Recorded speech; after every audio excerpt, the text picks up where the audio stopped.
Assalamualaikum warahmatullahi wabarakatuh. Hari ni kita nak tunjuk sikit tentang pH tanah. Dan sekarang pH ni adalah neutral 7.0. Dan pokok-pokok dalam pasu biasanya dia adalah asid. Ada sedikit asid. Mari kita cuba tengok. Tengok pH dia 4.5.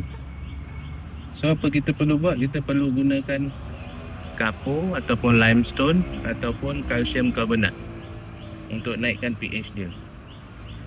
Yang paling baik adalah zeolite lah. Dan zeolite itu lebih, dia punya spek kerja dia lebih baik. So kita tengok dia punya pH dia adalah 4.5. Dan bila kita tarik keluar dia 7.